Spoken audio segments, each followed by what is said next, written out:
Well, hello and welcome to our latest FlightGlobal webinar, Crisis in the Cockpit, How the Pandemic has Impacted Pilots. 12 short months ago, to be an airline pilot was to be part of a professional elite that hundreds of thousands of young people the world over aspired to. Aviation was booming and aviators were in demand. Now, the profession did not come without its challenges. There was stress, occasional problems with management, and yes, some job insecurity too. But generally, there were more vacancies for experienced pilots than there were pilots to fill them. In the first half of 2020, all that changed. COVID-19 wreaked havoc on the industry, and pilots found themselves surplus to requirements, facing, many for the first time in their career, the prospect of not being able to fly for a living.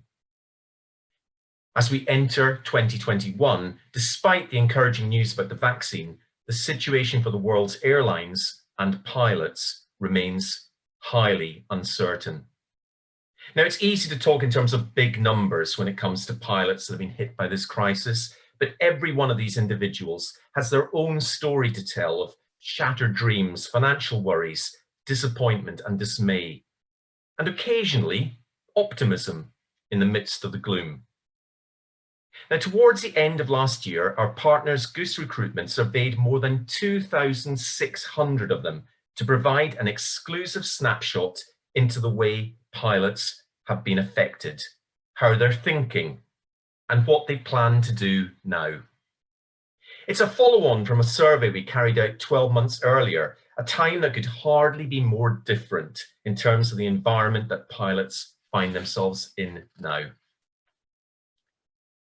So to discuss the findings and what they mean for the sector, I'm joined by two guests from GOOSE Recruitment, founder and chief executive Mark Charman and Samantha Wilson, who's head of executive search and aviation recruitment.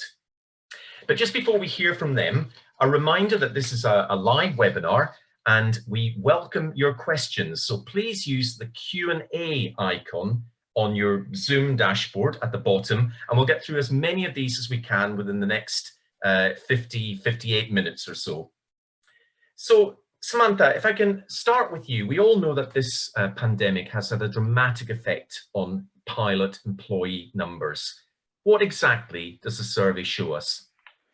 It really has had a dramatic effect on employee numbers, Murdo, and the survey highlights this, breaking down the segments of unemployment, furlough, and redundancies. But firstly, a little introduction from myself. I'm Samantha, and I head up the team at GOOSE Recruitment. We're a specialist aviation recruiter covering all aspects of the aviation sector, including our experienced pilot recruitment team. As just touched on by Murdo, the global aviation market is experiencing one of the biggest challenges of its time, the COVID-19 pandemic. Few sectors have been hit harder than aviation, and we have never seen a period quite like it. The impact of the year on aviation recruitment trends have been significant, which is why GOOSE Recruitment and FlightGlobal have worked in partnership for a consecutive year to create a unique survey to establish how the events of 2020 have impacted the global pilot recruitment market. The Pilot Survey 2021 was open for 4 weeks and closed on the 30th of October 2020. So this is just before the vaccine has been approved. A total of 2,600 pilots took part in this survey, which was interestingly a huge increase on our survey completed in 2020, the previous year. The survey has been completed by all ranks, from newly qualified pilots that have achieved less than 500 hours and experienced pilots that have achieved way over 10,000 hours. So there was a really diverse pool of pilots involved in the survey.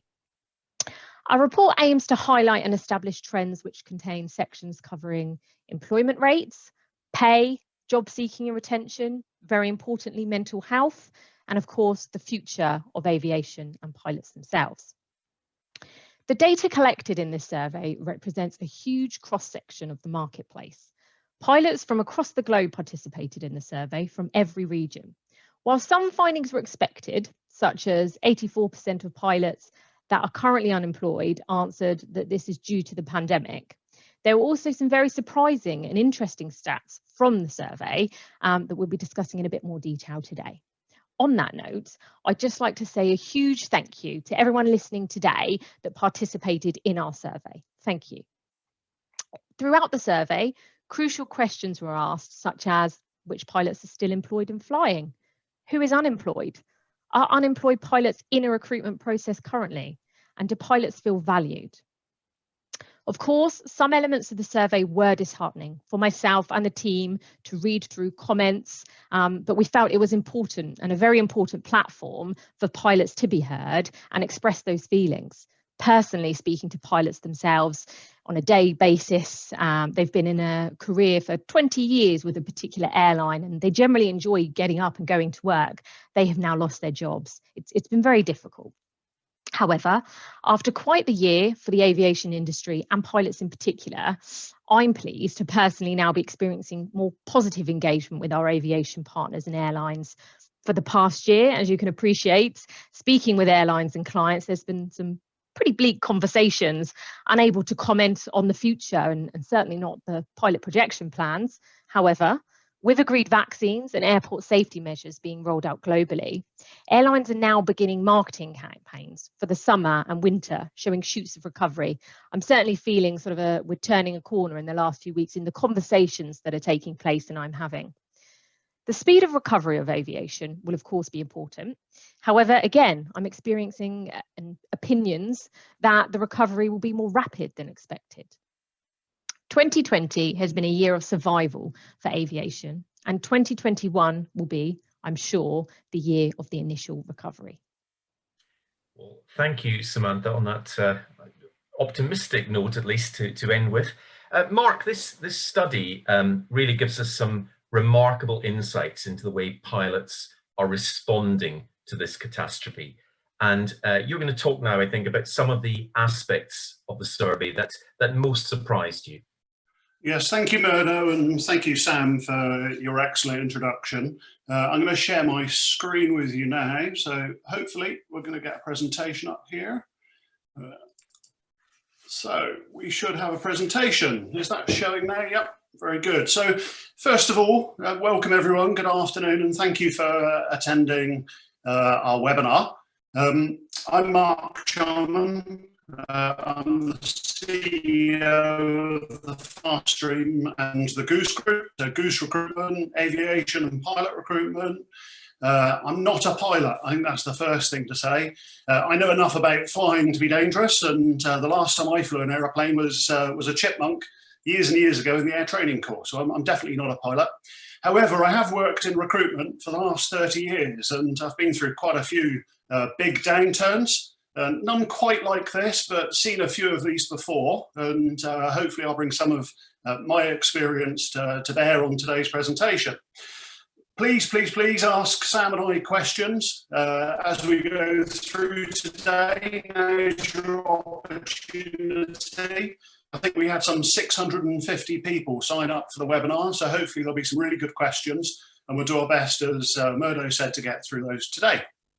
So when we were going to run this report, we discussed whether or not, first of all, given the pandemic and the crisis, should we actually run the report at all, or should we put it on hold? And we talked to our good friends at FlightGlobal, and we discussed it, and we actually decided that now probably it was more important than ever before that we run the report and we share an insight into the thoughts, the feelings of pilots, and really share with you what we see is happening, and share with all of you what you tell us is happening in the industry as a whole. So this was a global survey, a big report. We surveyed some 2,600 people. There's a lot to cover. I'm not going to attempt to go through everything with you today. I'm really going to go through the headlines of this and try and bring it to life. Quite a lot of statistics. I'm going to move fairly quickly through the report, and as I say, I'm going to try and sort of share with you some of the key findings. So first of all, let's hit you with a big statistic that is a bit shocking. All right, let's see if we can go through first of all. So you told us that 57% of you are currently not flying. So even the people who are employed or furloughed, still not flying. Big statistic, huge. Some pilots tell us that it will be soon approaching a year since they last flew an aircraft. So this is a horrible statistic, but what it really does do is it gives you an insight into what's happening out there in the sector. I don't think there's been a time, certainly in living memory, when such a large percentage of pilots have not been flying. So the next statistic I'd like to share with you is that 30% of you told us that you're unemployed. So 17% of you are still employed but furloughed. So furloughed, for those of you who are not in the UK, so this is essentially receiving government help, government assistance, while still employed but not working. So 17% of you are employed but currently furloughed. Some of you have taken whatever work you can get. Back in the first lockdown earlier last year, it was very well reported in the mainstream press about a Ryanair pilot, Ben Andrews, and unfortunately Ben had lost his job and very quickly moved across to work for Tesco's as a delivery driver. And Ben is one of many pilots who have had to do whatever they had to do simply to earn money during this very difficult period. So some of you have moved already into different sectors and you've taken, if you like, stopgap jobs to keep the money coming in. Some of you quite simply have not been able to find work at all. And some of you are waiting out the storm. So about 15% of you said that you were waiting for the sector to recover before starting to think about moving into a new opportunity. So moving on, we asked the question of the people we surveyed, and we said, well, what percentage of you are currently in an interview process? And so 3%, only 3% of you that are currently unemployed are in an actual interview process. So 3% of pilots who are unemployed are in an actual interview process. So this gives you a good indication of how difficult the recruitment market is for pilots. There's very few vacancies and there's huge competition for the vacancies that are out there. I think it's fair to say that employers really can pick and choose around the people who they employ during this period. And companies, certainly the companies that we've recruited for during this period and that we're recruiting pilots for still currently, they're being very, very selective, really, really picky about their requirements and making sure that people either meet or exceed their requirements. So this 3% of people in interview processes is a really important statistic. And it's a very important statistic because for us as a recruitment business, and for you as pilots who obviously are concerned about your careers, this is a leading indicator. You know, it's a statistic to watch over the coming months and see what happens to this percentage of people who are in interview processes. So moving on, we asked the question of pilots who were out there. You know, this is a very bleak market, very, very tough right now. What sacrifices will pilots make to secure their next opportunity? And 82% of unemployed pilots told us that they would take a pay cut to secure a new opportunity as a pilot. So I guess there's a big element here of kind of needs must when the devil drives. You know, that if you're unemployed and you need to get back into a job, you know, you've got to do whatever you've got to do to get back into employment. But we saw some differences even in the answer to this question. So, for example, first officers told us that they would much more readily take a pay cut than unemployed captains. For example, pilots in North America told us that they were the least willing to take a pay cut. Now, I think that might be in part a reflection of the US and Canada and pilots who fly in North America, perhaps being slightly, and I use slightly with a capital S, slightly less impacted by the COVID pandemic. Obviously, US and Canada has a very large domestic aviation sector, and I think their domestic sector has been slightly less impacted than other regions that have been more impacted. So that might reflect in why North American pilots are less willing to take a pay cut. Pilots in the Middle East and pilots in Africa who are flying those regions, they were the most willing to take a pay cut. And I think it's fair to say that, you know, pilots flying those locations have been very hard hit. Still, 18% of pilots were unemployed. They said, no, actually, you know, we're not going to take a pay cut. We're not prepared. And we're going to dig in. So it's quite interesting as a statistic in itself. I think the wider question here is, it's a bit of a buyer's market for airlines and possibly will be for a little while yet. And the question is, will airlines take advantage of this as the sector recovers? You know, probably some will. And I guess what we'll see is we'll see others who don't. You know, it's going to be interesting to see how that plays out over the coming months. So I think that's quite interesting in itself.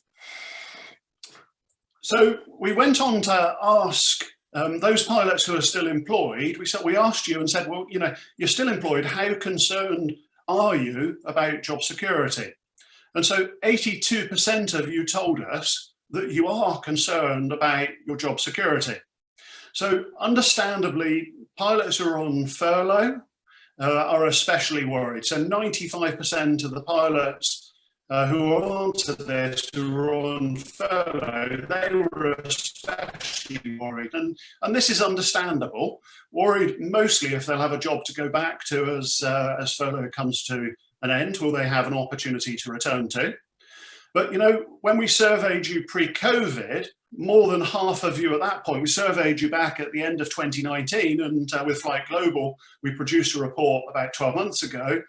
12 months ago, pre-COVID, something like 51% of you back then were still worried about job security. But that's obviously accelerated hugely because of the COVID pandemic. We looked more closely at what the big areas of concern were. You know, why are you worried about job security? And again, unsurprisingly, COVID figured as the biggest reason. But secondly, company financial troubles. You know, the companies you work for and the financial security of the companies that you work for were big areas of concern, and that really worried you. What was interesting here was there was a lot of commentary from pilots who provided us with kind of anecdotal evidence around a lack of feedback and a lack of communication from airlines was really worrying you. So pilots who were employed in flying and pilots who were furloughed, some pilots reported that they were just getting no feedback at all and no communication at all from their employers. And that lack of communication and lack of kind of clarity there was really worrying for those pilots around what would happen going forward.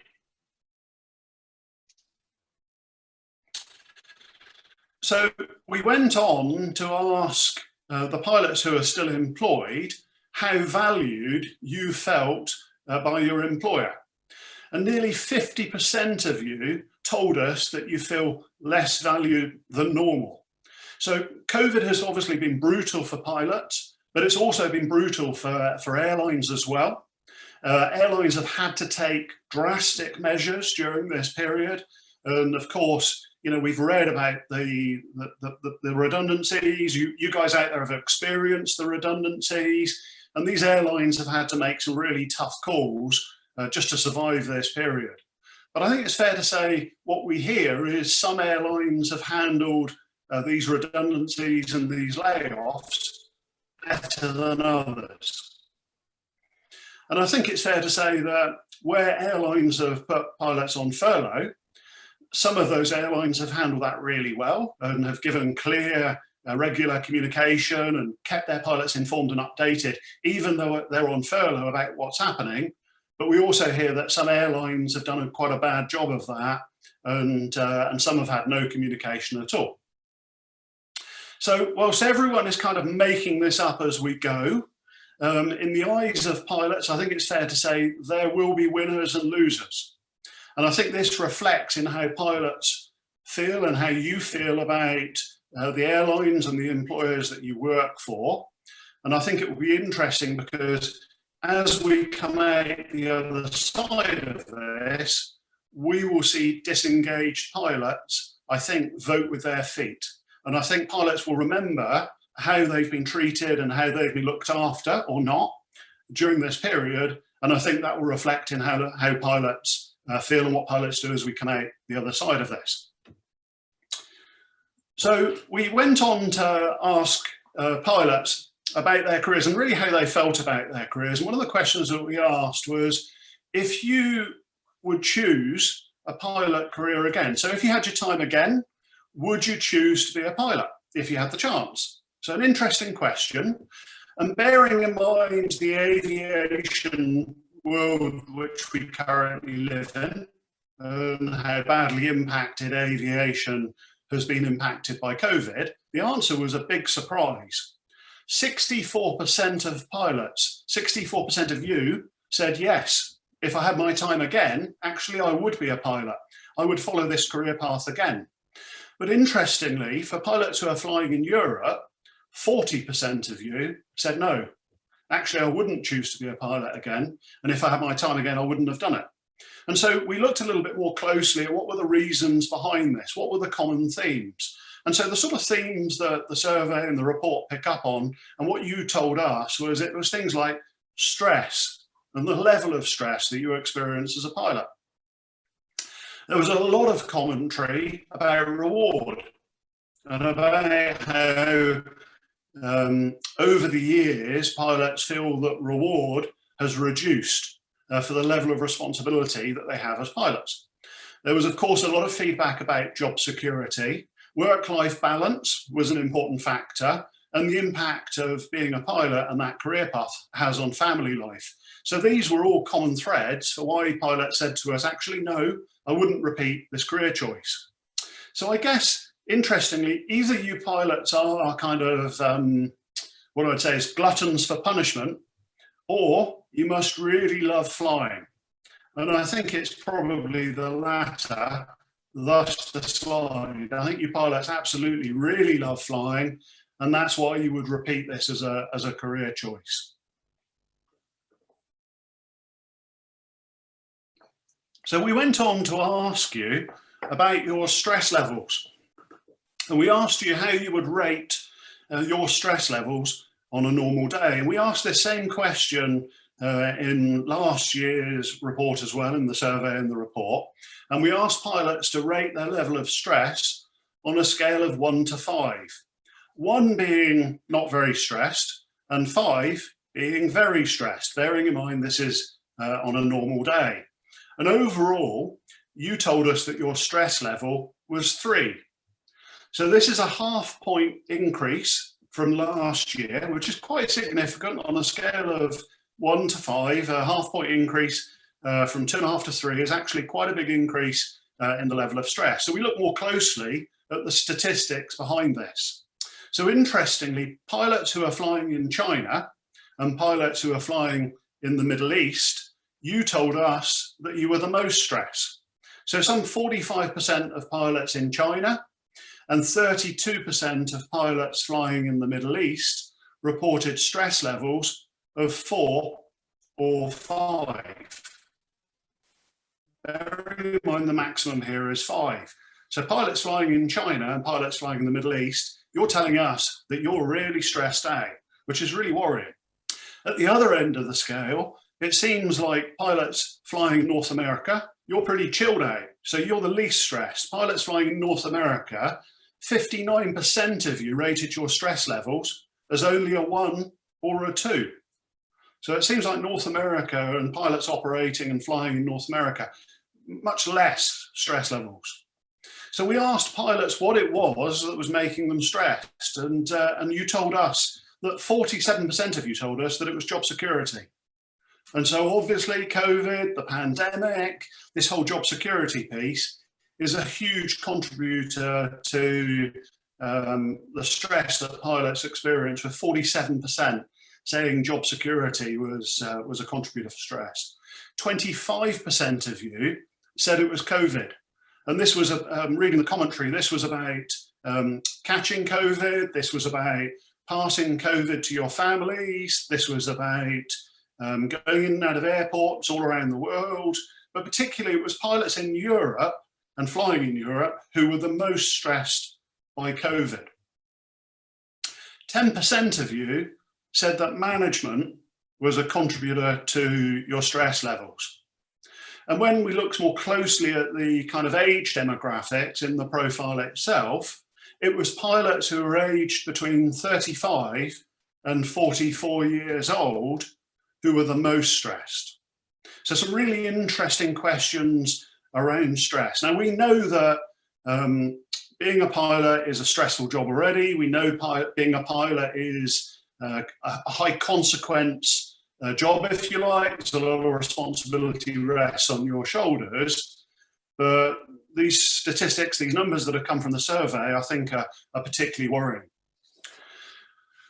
So we went on to talk and look a little bit and ask a little bit about mental health. And so we wanted to know, how has the pandemic affected your mental health?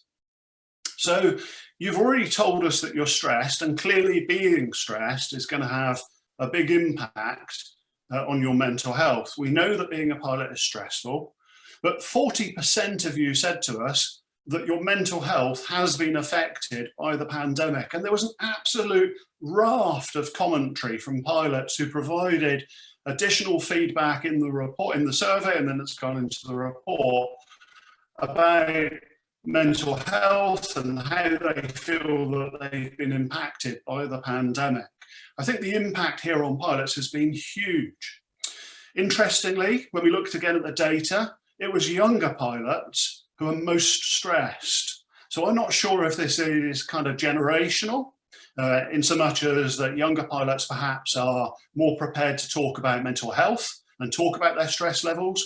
I'm not sure whether this is kind of mental health is on the agenda more for younger pilots, or is it perhaps that younger pilots feel that they've been impacted more by the pandemic? Older pilots told us that they were less stressed. So just 32% of 55 to 64-year-old pilots said they were impacted by the pandemic. So just to repeat that, 32% of 55 to 64-year-old pilots said that they were impacted. So actually older pilots really are not that stressed. So I guess the question there is, you know, older pilots going through the current COVID pandemic, this is not their first rodeo, if you like. Many of the older pilots provided commentary around that they'd been through SARS, they'd been through the global financial crisis, they'd been through 9/11, they'd experienced this before, and they kind of knew what to expect. And so is it that they've been through this before? Is it that older pilots are more resilient? Or is it simply that older pilots are less likely to talk about their mental health because of the stigmas around mental health and kind of the generational considerations of mental health? And I think there's some interesting kind of digging in to do, if you like, around mental health and the impact of the pandemic. A third of you, 1/3 of you, told us that you're considering changing careers away from being a pilot. So I guess there's some interesting groups of people here who would fall into this category, into this third. So some of you will feel that you don't have a choice here, that you've got mortgages to pay, you've got mouths to feed, you need to put, you know, food on the table, and you don't have a choice. You can't be unemployed. You need to go out and get a job and earn money.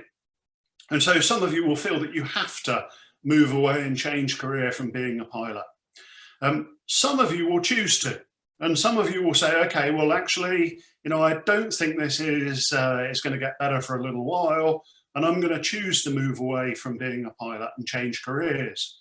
You know, perhaps low-hour pilots in particular who haven't been able to bridge the gap, they will feel that there is no short-term opportunity and that they won't have a choice. You know, they're going to have to change careers because of this. And I think it's fair to say that some pilots simply will have said that they've had enough. Some of you will return, and this will be a temporary measure, and you'll go off and do other things just to earn money, and you'll come back to it. And I guess that it's fair to say that the impact of that 1/3 of pilots who leave the industry and do something else today. We won't feel the impact of that right now, but we will feel the impact of that in the future. And so then finally, we went on to ask you about the future of aviation. A lot of really interesting information came up in the survey, and we've put it into the report about what you think is going to happen here about the future of aviation, and specifically what's going to happen to pilots and careers of pilots.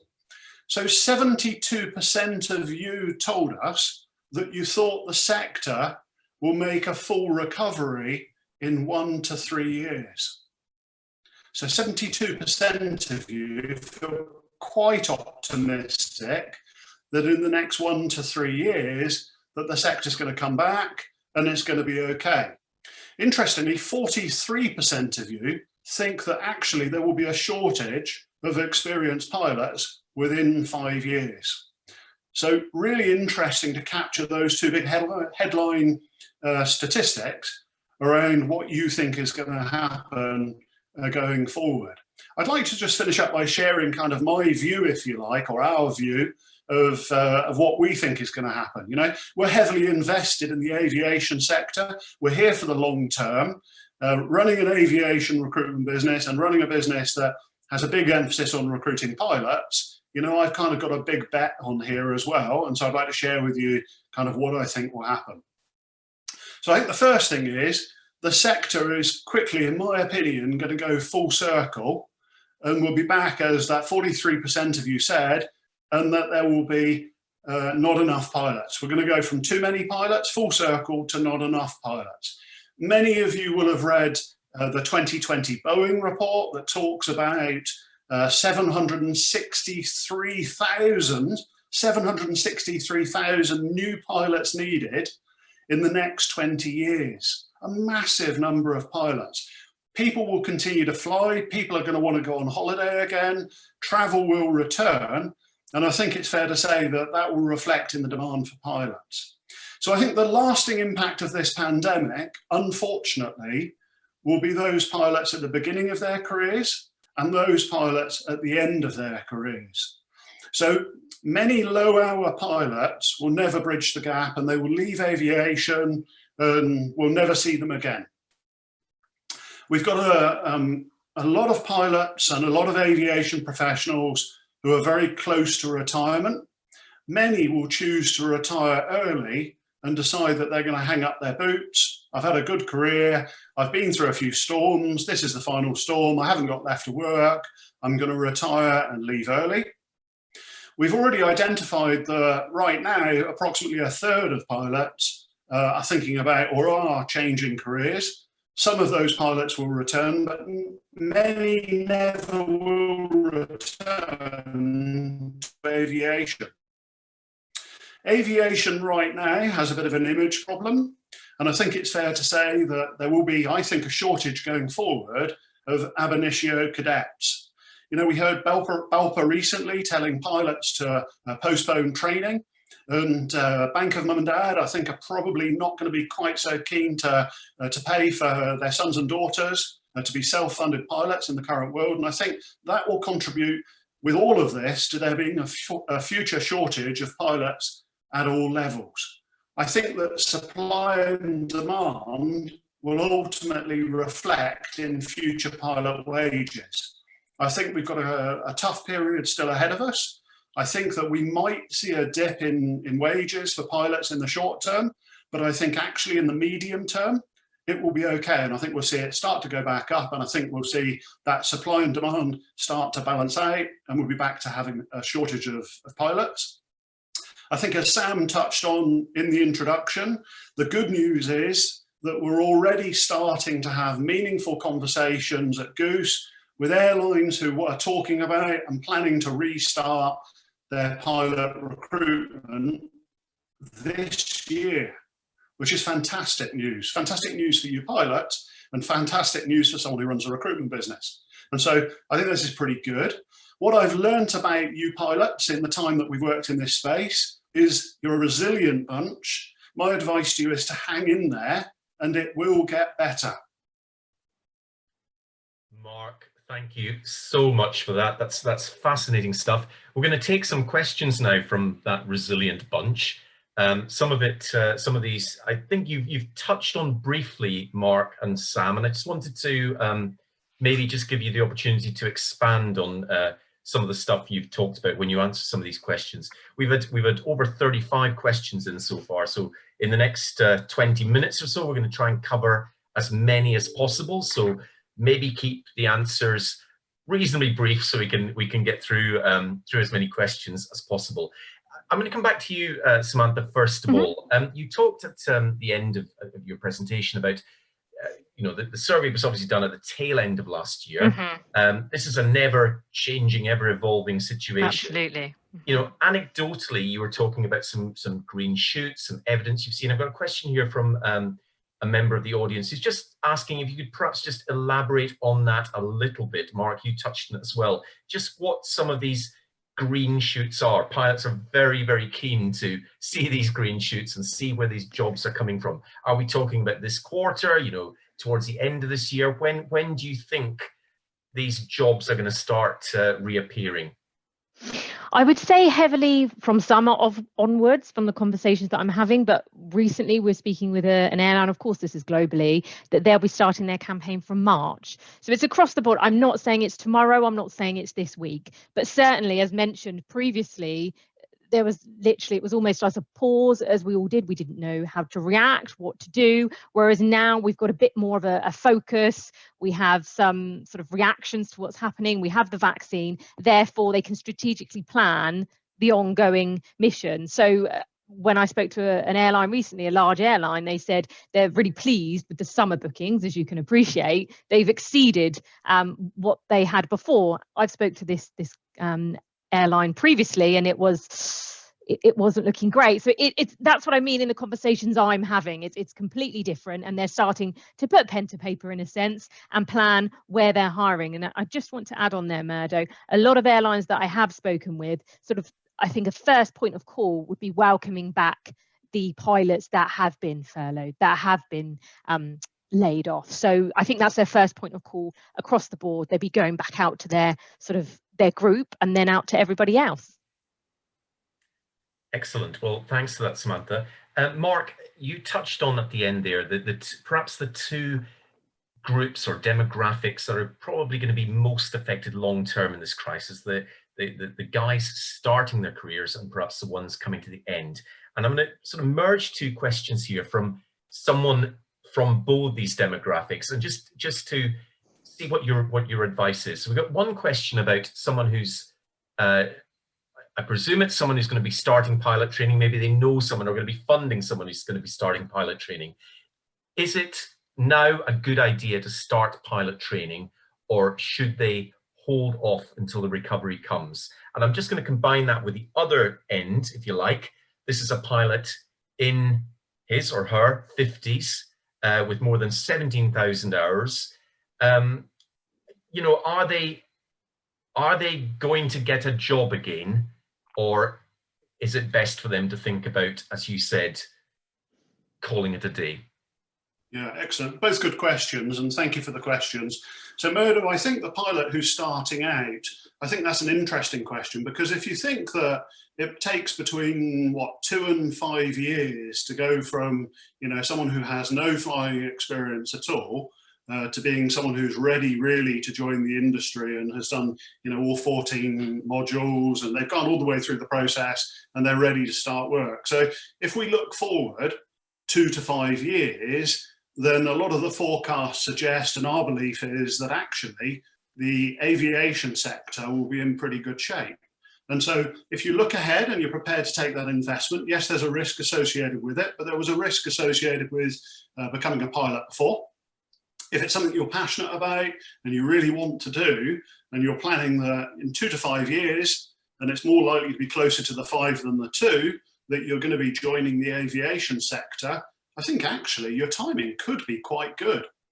So I think my advice would be go for it. That there's never a perfect time to do any of these things, but looking ahead, I think that actually your timing will be okay, because I think you'll be coming into an aviation sector that should be well post-pandemic.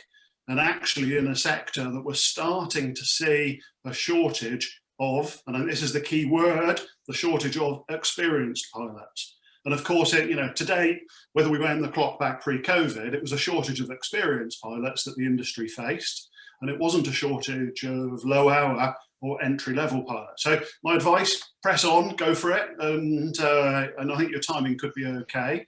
To the pilot who is closer to retirement, I think the question there is around depending how close that pilot is to retirement. But I think that the closer you are to retirement, there's still a lot of jobs out there. And we've seen a lot of very experienced pilots go to Asia, for example, to fly. And they've taken 12, 24, 36-month contracts in Asia that have been very well paid, where they have a shortage of that experience. And many Asian airlines were prepared to pay for that experience. And that, if you're flexible, I think that could be a good option for a pilot closer to retirement. Of course, if you want to go and fly in China, then you've got to make sure that you stay very fit and you stay very healthy, because you've got to get through a very stringent medical to fly in China. But of course, we've all heard the stories of pre-COVID of the sort of salaries that people have been able to earn as pilots in China. Okay, thank you for that. Another question, Mark, that you touched on, which was the likely impact on T&Cs, on terms and conditions, on pilot pay. I'm going to combine another couple of questions that we've had and then paraphrase them as well. But obviously, in a supply and demand situation that we have, there's going to be pressure on T&Cs, downward pressure on T&Cs, you would have thought. What is your view, short term and longer term, on how terms and conditions for pilots will evolve? Yeah, so if I had to put a timeline against it, I think probably for the next 24 months, we're going to see that pressure, that downward pressure on wages. Most of the forecasters and most of the stuff that you read about the aviation sector and how it will return strongly suggests that the domestic aviation sector, whether that's in Europe or Asia or North America, wherever it might be, that it will be the domestic sector that returns the strongest and returns more quickly, and that the long-haul aviation sector will take longer to recover and to come back. And I think what we'll see is, we'll see a bit of a lag. And I think that for the next 12 to 24 months, I think that we're either going to see downward pressure on wages, or I think if we're lucky, we might see wages remain static. The kind of question, or the factor that will drive that, is how quickly airlines start recruiting again. And do they start recruiting people who are on furlough and pulling those people back in, which is of course what they'll do first. And then the pilots who are unemployed, who are out there, 82% of them said that they would take a pay cut just to get back into work. Until that kind of excess supply of experienced pilots is absorbed, there's going to be pressure on wages. I think that will quite quickly start to go the other way, and that as soon as we start to experience a shortage of pilots again, and this will be about experienced pilots, that wages will start to increase and we'll start to see kind of things level out again. Okay. I've got another question here, and again, you touched on this, but perhaps you could just be a bit more specific on, you talked there a bit about long haul and business travel and short haul, but did you get any impression from the findings about the difference that pilots who have been working for different types of airlines, so commuter operators, low-cost airlines, perhaps corporate operations, how are certain sectors being differently affected by this crisis?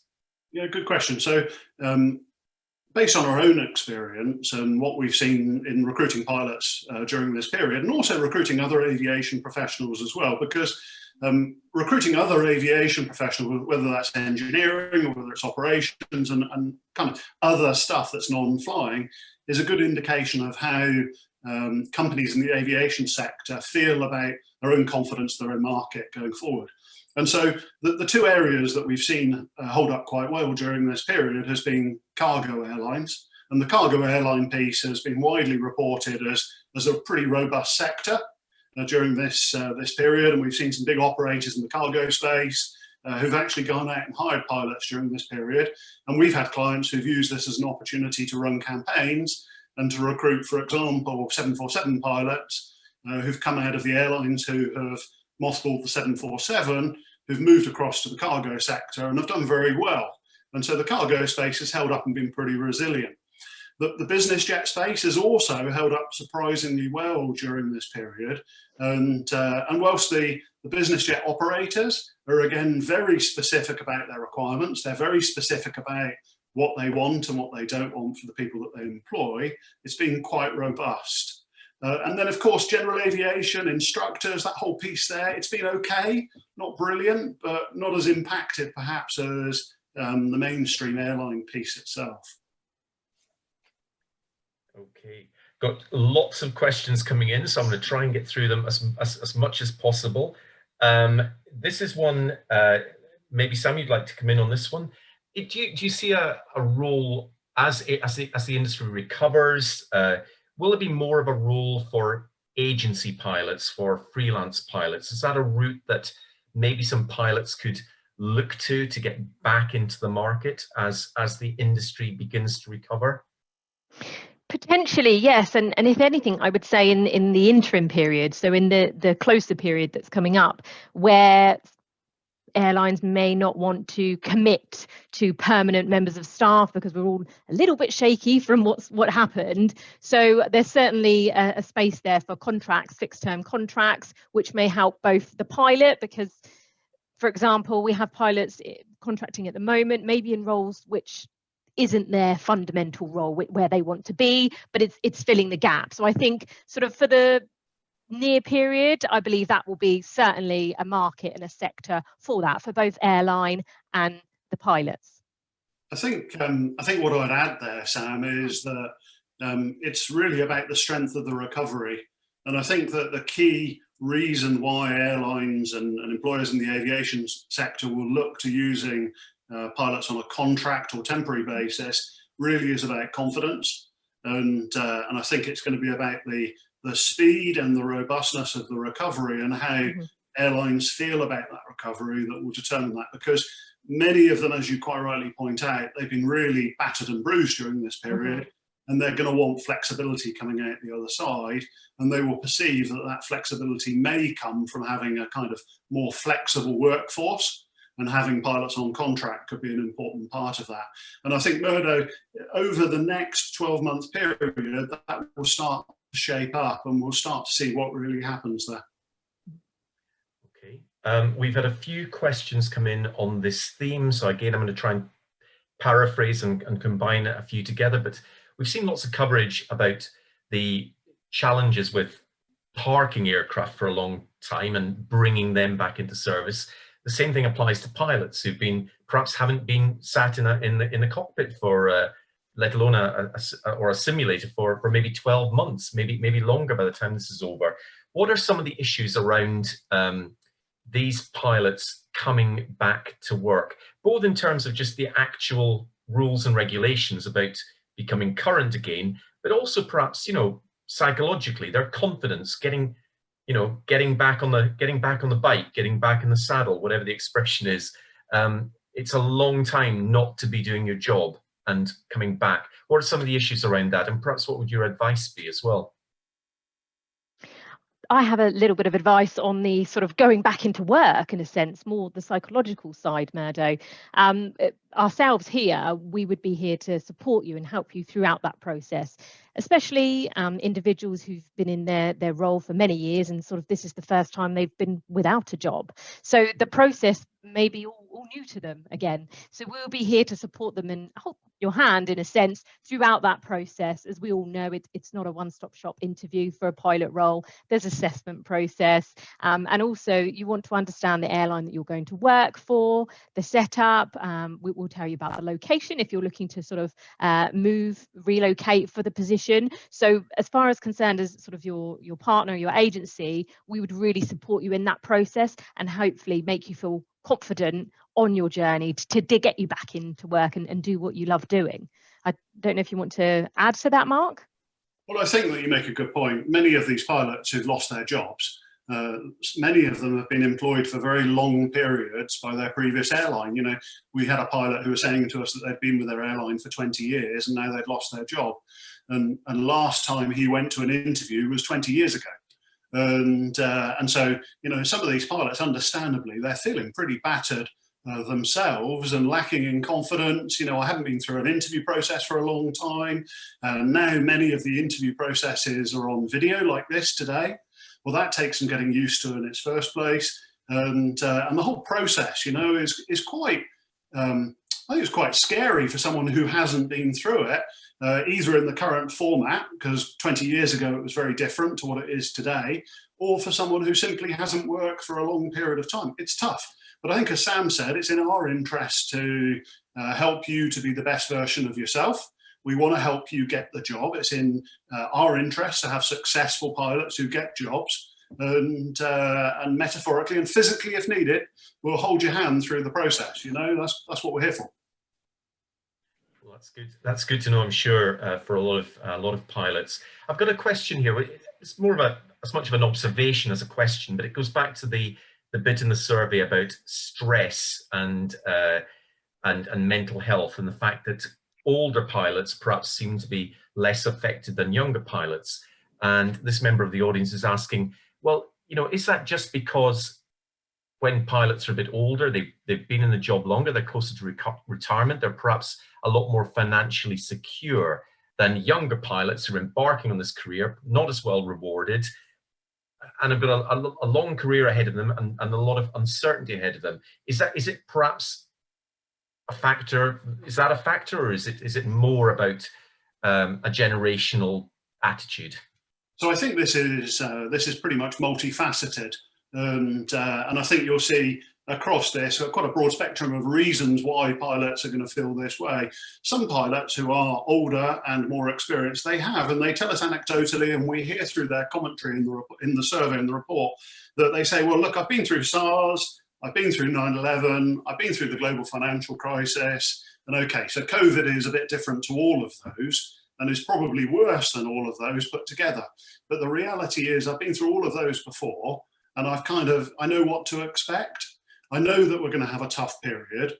I know that it's going to be brutal for a period of time ahead of us, but actually it's going to get better, and I'm going to hang in there and remain optimistic, and I'll come out the other side of this and I'll be okay. So I think that's an element of that. I think there is an element of generational aspects to this, which is that younger people are more willing and perhaps readily able to talk about their mental health and talk about their stress levels. And as a father with, you know, kind of young adult children, you know, and experiencing this whole thing, I see this and I understand that it's on the agenda much more for young people than it is perhaps for my generation and older. And so I think there is a generational aspect to it as well. I think there is also, Modo, and I think you make a very good point, there is an aspect here, which is that perhaps pilots who are closer to retirement, perhaps they're more financially sorted. You could argue perhaps they have more commitments and financial outgoings because of where they're at in life. But a lot of young pilots, especially those pilots who've self-funded to become a pilot in the first place, they've invested, what, 120, 130,000 pounds to become a pilot. They might still have quite low hours, and they've either only just kind of bridged the gap or they're in the process of bridging the gap, and now this has happened, and wow, now they're really stressed about, I've spent all this money to become a pilot and the timing's terrible, now I've lost my job, and I know previously there was a shortage of experience. I'm not very experienced as a pilot because I've only got low hours. What am I going to do? So you can see both sides of it, and I think it's quite a complex situation that's very individual specific. Okay. A huge issue for those of us in the UK, Brexit. A lot of questions about Brexit, but one very specific one. Will Brexit, the UK leaving the European Union, which it now has, of course, have any impact on pilots from the UK getting jobs in the future in EU countries? Certainly going to be a little bit more tricky, as you can imagine. Of course, we're waiting for the guidelines to be published from the CAA, and we're watching closely on that, just to give us some more concrete answers. We wouldn't want to sort of suggest things that aren't going to happen, but it's certainly going to make things a bit more tricky. I know individuals that are already employed and have been working in Europe from the UK up until now, up until April, it's not a problem. The employer can help them obtain their visa. But moving forward from April, there are going to be a few more obstacles. So in all honesty, it's not going to be as straightforward, but yet not impossible. I think it will be a case-by-case basis by the airlines themselves, what they are committed to do and what they are prepared to support with in relation to visas, etc. I think that the thing to remember here is that this cuts both ways. And so whilst in the short term, it may be more difficult for UK pilots to fly in Europe and go and work in Europe and live in Europe and fly for European airlines, it's also more difficult for European pilots to come and live in the UK and fly for UK airlines as well. And so I think it cuts both ways. I think the reality of this is that, as Sam said, in the short term, it might be a bit painful whilst we kind of all figure this out and work our way through it. But actually going forward, I think it will settle down. It will be okay. I think that, you know, EASA and the Civil Aviation Authority, and I think the whole piece around work permits and people kind of overcoming this, I think we'll get there. I think we just might go through a bit of a tough period over the next few months just to get through that period. Sure. Okay. We're just about at the end of our time. I'm just going to try and fit in one more question. And again, I'm going to combine a couple of questions that have come in. So one is about the green reset and flight shaming and all the stuff that was very vogue before COVID about, the future aviation, or the next generation going to be avoiding aviation because of its carbon impact on the earth. And another question really about technology and the possibility of one pilot cockpits in future, perhaps even automated cockpits where you don't even need a pilot. What are some of your thoughts, perhaps, on we're perhaps going beyond a year or two as we come out of the crisis, but what are your thoughts beyond that as to the future of aviation and what the impact of these factors will be? I think that the whole green agenda is not going away, and it's fair to say that aircraft have got to be greener and greener and greener, and the whole aviation sector is slowly starting to embrace that and recognise that it's actually something that's here, it's real, and it's something that we need to deal with today. It was interesting. I was having my lunch today, and having my lunch in the kitchen, and my wife's reading the paper, and she said, "Mark, you're doing your thing this afternoon, aren't you? The webinar." I said, "Yes." She said, "Well, have you seen this article in the Times about?" It was something about a hydrogen powered pilotless aircraft that I think someone like Norman Britton or Britton Norman, whoever they are, the people who make the island. Yeah, I think it was GKN. I think it was something about that. And she said, are you going to talk about that as part of your webinar? I said, well, I'm not. But, the whole pilotless or one pilot or unmanned aircraft, that whole piece, it's coming. It's not going away. In our lifetimes and in our generations, are we going to start to get on aircraft and go on holiday where there's no pilot or there's only one pilot? I'm not so sure. I think that that remains to be seen. Sam, would you add anything to that at all? I think I'd mirror your opinion there, Mark, and it's on a personal opinion as well. Would I want to be in an aircraft that has no pilot? So I think I'd agree with you. It's obviously something in the far off future, but not maybe in our lifetime. So pilots aren't going to be replaced by robots just yet, which is I hope not. Good thing, because I don't think so. They need the jobs to come back. Listen, that's great. That just about takes us to the end of our allocated time. Whether you're an affected pilot or not, we hope that this has given you some insights into how the worldwide community of commercial aviators has been affected by the COVID-19 downturn. I'm sorry we didn't get a chance to get to more of your questions. We had lots and lots of questions come in. So we tried to get through as many as possible within the hour and could only do so many. So thank you all for contributing. But to read more about the survey findings or to download your own copy of the report, you can go to FlightGlobal.com or to the homepage of GOOSE Recruitment, which is goose-recruitment.com. We hope to see you again at the next Flight Global webinar. on the 11th of February, which is part of our series on sustainable aviation. We touched on that subject there at the end. We'll be debating disruptive propulsion. So in the meantime, thank you again to Samantha and Mark, and to all of you for joining us today. Goodbye, good luck, and stay safe.